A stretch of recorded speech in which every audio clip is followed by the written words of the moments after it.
higher education is in transformative process due to implementation of digital education policies and practices. And based on my experience and from other colleagues, what are the main opportunities and challenges related to teaching and learning process? So I would say that it's finally time that higher education get into transformative process, because digital education are not something new. We already have more than 50 years full online study programs. And now when we are integrating digital technologies in higher education, somehow it seems that finally we find out what we can do with the digital technologies. There are institutions who embraced digital technologies and started the process of digital transformation. Still, there are those who are not so eager to go into the transformative process. Certainly, pandemic gave us opportunity to have experience with use of digital technologies and to get some skills about how to use them. And now we have to see how to take advantage of this experience and to provide study programs which will be actual, which will be innovative, and which will be actually something that is needed for the market today, because our duty in higher education is to educate students to be lifelong learners who will be good workers, able to upskill themselves, even reskill themselves, but also to be active citizens who will be able to participate in society and contribute to society. So I think that this is a great opportunity now after pandemic that we go into this process. I think the biggest challenge is the culture that we need to change and understand that we cannot still stay with the processes which were good 20, 30, 50 years ago, but not anymore today. Thank you. Thank you very much, Sandra. Now we can move, I hope, to Latin America. Álvaro, can you hear me?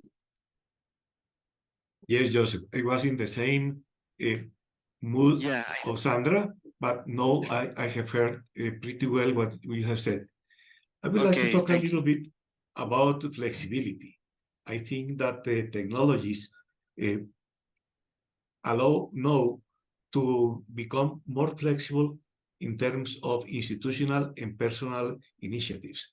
From the institutional, I will say that with the technology that we have integrated, or that we are integrating, we can provide very flexible learning environments, not only in terms of formal experiences, but both non-formal and informal. And also, I agree with Sandra when she says that the biggest challenge is culture, because really from the learner and from the teaching perspective, become used to interact, to learn, to share by means of technology makes a difference. The most important thing is that part of this cultural change is related with teachers, because teachers are used to talk and to share their mental models, and now with technology, they need to facilitate and help learners participate in learning communities in order to become active learners through all the life. Thank you very much, Álvaro. And now we can move over to the stage. In that case, Farah, please. Good afternoon. I will add to what my colleagues have mentioned. In a sense of digital education has basically increased accessibility. The beauty of the digital education is it has basically break down the geographic and the time barriers. So anyone and any learner basically can take the classes and pursue their education regardless of the location and the time, which basically is leading in a sense of education is a service, and the service could be provided anywhere. The other opportunity is it has enhancing the engagement. So given all those technology and the tools that could be used in the classroom, we can basically provide students with more personalized learning. To add to what Álvaro mentioned in a sense of the flexibility, I will also add with before the pandemic and after the pandemic, so everyone either had the choice or because they have been doing it, they were pioneer. We have all of this data and inside information that any institution can use to basically have an insight in terms of how the learner basically are learning and tailor it, and also help the faculty basically facilitate their job in terms of teaching and facilitating the learning experience for the students. We can also talk of the advantage of scalability and cost effectiveness. It is somewhat cheaper. Yes, you have upfront, you have to develop the course, but it is cheaper in a sense once you have it scalable to have it basically just minor tweakings from one to another one. I will also speak in a sense of the opportunity is providing this new learning opportunity, and it's innovative. I am a first person basically in this panelist that I have used basically all of those innovative technique, and I'm in the US and I had students in Japan and doing the same lab at the same time. So this provides this collaboration going on across the parts of the world. And our session today is a good example that we're all joined from different parts of the world on that. So there's also the increase of the engagement. And of course, all of this is tied to how can we improve the learning outcome. So having said all of those opportunities, there's always challenges with that. And the first challenge that come to mind is the data privacy. How are we basically, how are we being good steward of the data of those students? Who house them, for how long, and who has access to them?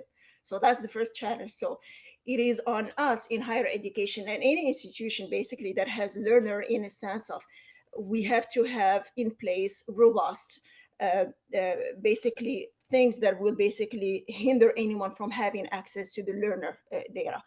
The other challenge, if there's anything that the pandemic has shown, it is more and more in terms of the digital divide. Not everyone has access to good internet. Not everyone has access to the computer. So it was an adjustment. So that's another challenge. And also we need to provide enough training and support for our faculty to do a good job. So those are some of the few challenges that I see. Thank you. Thank you very much. I think we have different approaches and perspectives from different areas in the world, not and this, but the beauty is similar, not with a word like culture and flexibility. Now this digital data protection, etc. Not, I think it's an interesting different approach. Now, we like to start with the second question for the panel, not. As all of you know, during the pandemic, we live an amazing experience, not? Or sometimes a very difficult experience, not? And a lot of different professors for this experience was frustrating, or some of them received that living a period of the life that is with a lot of work and a lot of difficulties. But it was not only for professors, it was also for the students. Not that yesterday we had the opportunity to see, not in the some keynotes, that the problem with the healthy and also with the emotional issues, etc. What are your advices, not on this moment, in particular to professors and students to deal with this digital transformation in the classroom? I was wondering we can start now, I don't know, with Álvaro, for instance. Álvaro? I will say that the biggest challenge from the teaching and learning perspective is to find the right blend in order to provide these flexible learning environments. And when I talk about blends, I am thinking not only in terms of space and time, but also in terms of pedagogies, in terms of media, as well as learning environments. If we depart from enhancing students'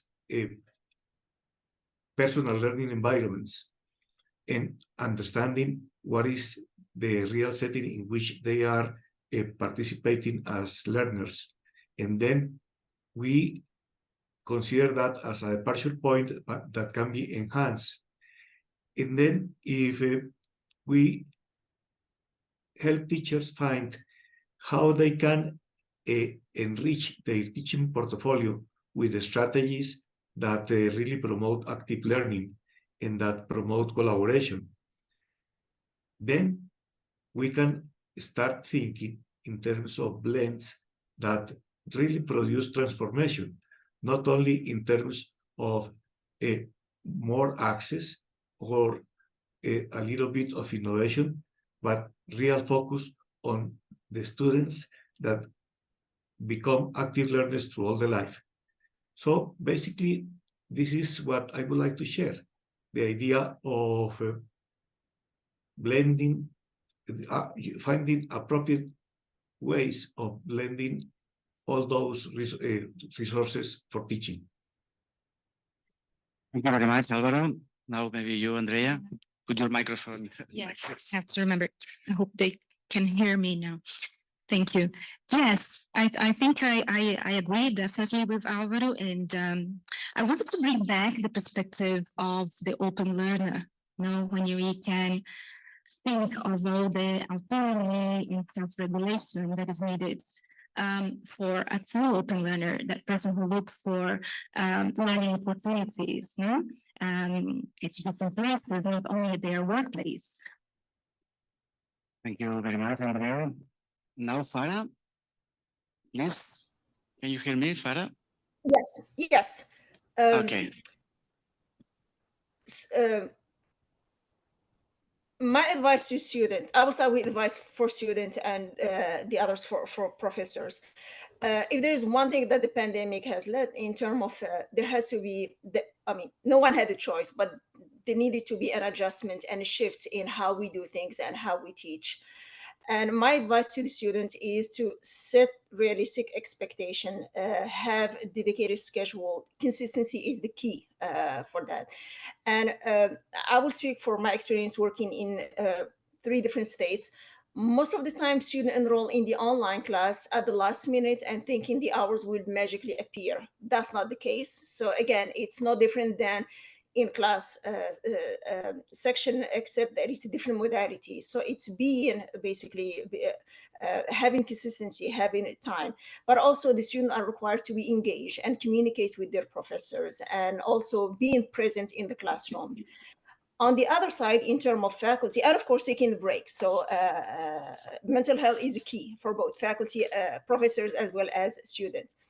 For professor, my advice is to basically design an engaging and interactive course online. It's not just about just uploading PowerPoint and making it statics. So the student have to have this engagement process going on.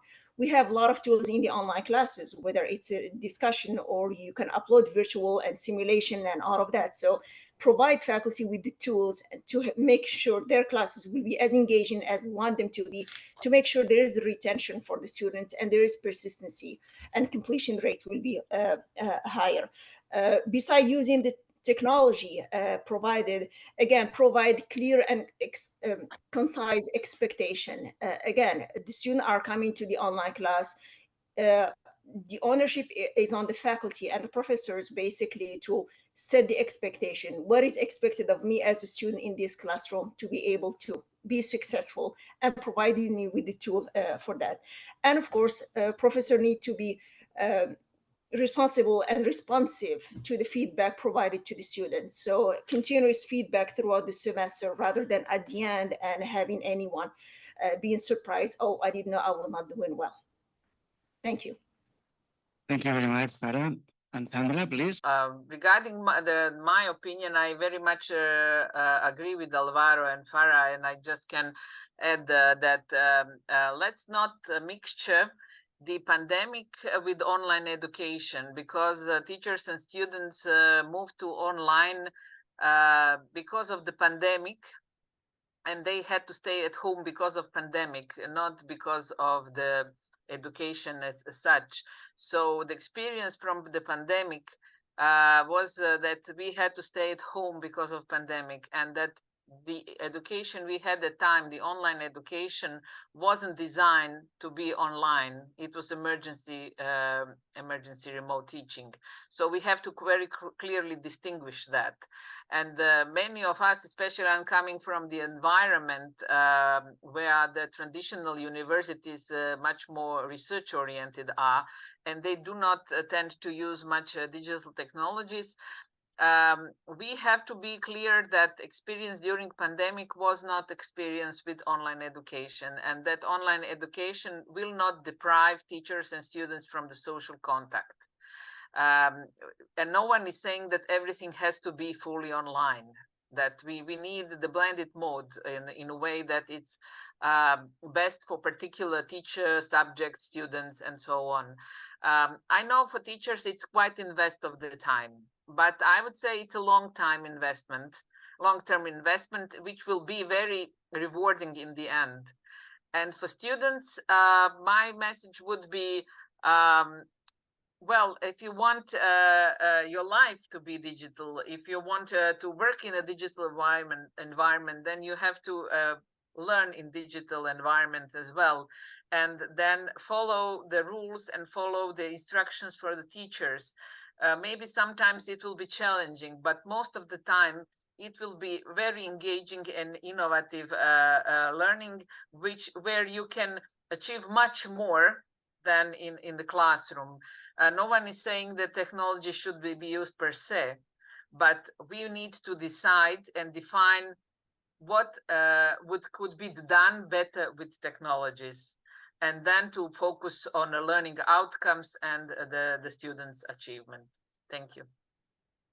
Thank you very much, Sandra. I would like to mention one thing to our panel, that maybe it's a topic that not appears in this until now, which is artificial intelligence. Of course, artificial intelligence is something that is here. We're having a lot of different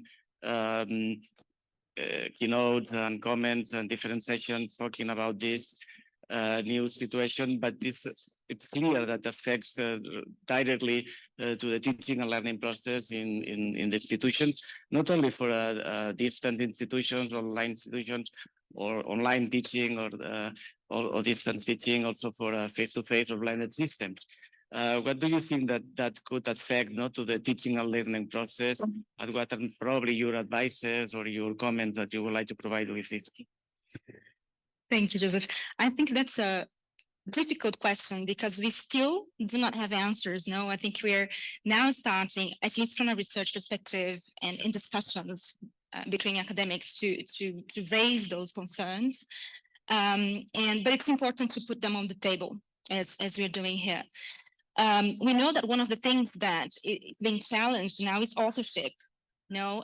We still don't know how to acknowledge authorship. So how much that's going to change the way we do research and the way we author courses, for example, for the ones who were here yesterday, seeing the keynote. Now we can have a course produced with artificial intelligence, but then who's produced it, where that information came from, who were the original authors, and how do we, in the field of open and distance education, actually deal with those things? So even for our community, I think it's a question that perhaps is very interesting for us to take forward, and think further. But what's the advice? Personally, I like to see what's happening nowadays in the field. I see everyone trying and catch up. First of all, understand what it is. Take up a position. Some people are against it. Most people are, okay, we have to live with it. So let's see what we can do. Let's hope for the better. Let's think about it. It's inevitable. And now there is that realization. So I like to see there is more of this positive and interest towards artificial intelligence than let's ban it. So what we need to do now is to work alongside those companies, I think as researchers, as teachers. So first of all, promote critical thinking between ourselves and learners, and then work alongside those companies to trying together come up with solutions that we are happy with in terms of authorship and data use, etc. Okay, thank you, Andreia. Maybe some of you in the panel, Sandra or Farah or Álvaro, would you like to add something? Maybe I can start first. Just briefly, I think the Andreia very nicely summarized that we have to tackle with it. It's something in here, and we have to learn how to use it and to take advantage of this. What is important that we clearly defined what kind of the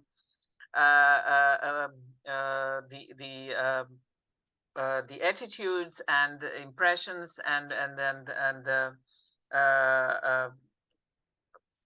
things about us we want to give to artificial intelligence to deal with, and what we want to keep for ourselves as a human. So we have to make some line between this and that. But also I think that we need to talk openly about it, that we have to be aware of the possibilities and opportunities. And then we have to integrate it in teaching and learning in a way that we find it is useful to achieve learning outcomes. Nothing more or nothing less, you know, it's just a tool. We should not be afraid of it, but just to learn how to use it and take advantage of the possibility to make some things better. Thank you. I will add to what Sandra and Andreia mentioned. Since last December, everyone in academia is looking at AI as a threat, just because it is challenging the way how we teach, it is challenging the way how the student can use it. So rather than, okay, this is this enemy that we have to basically pay attention, as Sandra mentioned, in terms of have a teaching lesson on that, embrace it, and basically add it to the class in a sense of here's a tool, but also stress to the student the critical thinking, that they have to provide their own, they have to have their input and in providing whatever assignment that they're doing. And also this will also provide the feedback to faculty in terms of how they're assessing their own teaching, their own technology. For anyone speaking a second language, and if I think of student here in the US, well, AI could be good tool for them to serve as a tutor in terms of helping them learn the content and the material on their own pace with the writing. So you have all of these kind of things going on the AI. Well, I'm not sure if you are familiar with the Grammarly. Grammarly is an annual subscription that the student pay $149 a year, and basically they will upload their document and it will provide them this feedback. No one was questioning Grammarly years ago, but now with AI, okay, well, we're looking at AI in the bad way. Turnitin, the same thing. So most of the institutions here in the US are using this software that basically will detect plagiarism for that. But when I upload my content to Turnitin, who has ownership? So now we're dealing with Turnitin having all of these database of all the student content. How is it different than AI in a sense? So it's more of how can we be mindful in a sense of providing, here's what AI provide as a service, but you as a student, this is what you have to provide. Use it as a tool to help you, but do not rely on it 100%. Same thing for us, faculty. So professors can tailor and design their classroom and their class, I should say, and their content to assess the need. I'll give the example of few professors have had training in terms of how to deal with student who needs special needs. So I can have student with special need in my section out of 23 students, but I can use AI to help me tailor the same assignment. Now I am accommodating these students. So that's a good way how to look at it. So thank you. Thank you very much, Sarah. Álvaro? Well, I don't know if I am lucky or unlucky to be the last, because most of the things that I will say are already on the table. But I think that this has like a very important message, and it is not to be afraid of IA, but to make a partnership with this type of initiative in order to solve some of the problems that we usually have when we are not using digital learning environments.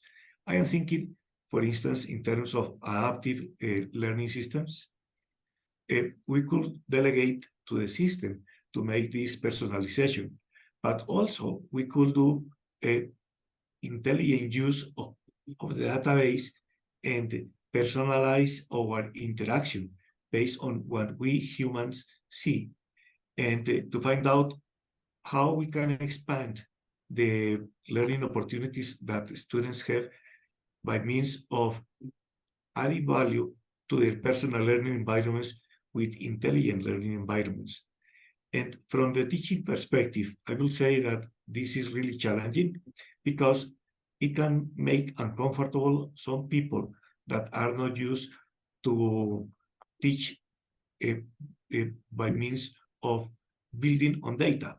But if you are used to analyze data and there are means to search, to mix, and to infer from data, then you can build new solutions or can try to personalize things. And coming back to my first intervention, I will say that it leads to flexible learning environments, because you will not be just delegating to the machine to do the thing. You will be building on the capacities of the machine to provide more human, more personalized environments for learning. Thank you very much, Álvaro. I would like to explain my own experience on that. As I explained at the beginning, I'm a professor of the Open University of Catalonia. And I believe, of course, that this everything related to artificial intelligence is a challenge and also it's an opportunity for all of us. But for instance, our university is a totally fully online university, and it's based on a synchronous model. That means there is not a synchronous system for us. As a result of the use of the ChatGPT from the students, we have to change everything related to our learning activities, and we are working hard on also the assessment for our students, not in particular if we ask for something that they have to write. That is something that I feel that is a great opportunity for the institution, and also a great opportunity for professors and for students, to at the end to find a correct way to work with this artificial intelligence, with these machines. As Farah mentioned, that many students use before for Grammarly or other applications, and we have to find a way to use correctly these activities or these kind of applications for teaching and learning activities. But also, I would like to share, for instance, something that happens today to me. I'm also an editor-in-chief of a journal about educational technology in higher education. And I received a comment from a reader of the journal that the article that we published yesterday probably have a part of the article who came from the ChatGPT. And I discovered, but maybe many of you know that, because I thought that it's very difficult to find that because we used to have this kind of tools, to detect plagiarism. But I thought that it was not possible to do it in the case of the ChatGPT. But I discovered today another application called the GPT-0, who also detects this, and that means it happens everywhere. That means that we need also from the journals, for instance, to think about the way to review the papers. Maybe ChatGPT also can review the papers. I don't know. That could be also another possibility. Any comments from you? Please. Hungry for lunch. You are hungry for lunch? Okay. You would like to say something more, Sandra, Álvaro, or Farah? No? Yes, Joseph. I just want to add, whether in higher education or any other field, a lot of people have are fearful AI will take my job. AI will not take our job, but someone who uses AI will take the job of someone who does not use AI. That's basically what it comes down to. It's how can we use AI to use it as a tool to help us fulfill our job. Thank you. Thank you very much. Yeah, and I would just like to add that it's very important that we discuss it, that we talk about it, that we learn how to use it, and associations like distance associations like Eden or USDLA and others are very good platforms to discuss such issues, to exchange views and experience, and because more we integrate and join our efforts, the more easier we will deal with issue and come to the better conclusions and results. So I'm very happy that we were able to have this session at ICDE conference, and that we within our European Open and Digital Learning Week. And I think that it's important that we join our efforts and that we network, and in that way we can tackle all the difficulties and find the best solutions. Thank you. Thank you very much. Thank you very much for all the people attending online and also the people here in the room. And thank you very much, of course, to the ICDE World Conference to allow us the opportunity to have this joint activity with Eden in that moment. Thank you, and have a good lunch and good evening for the people in Europe. Thank you very much. Bye, everyone. Bye-bye.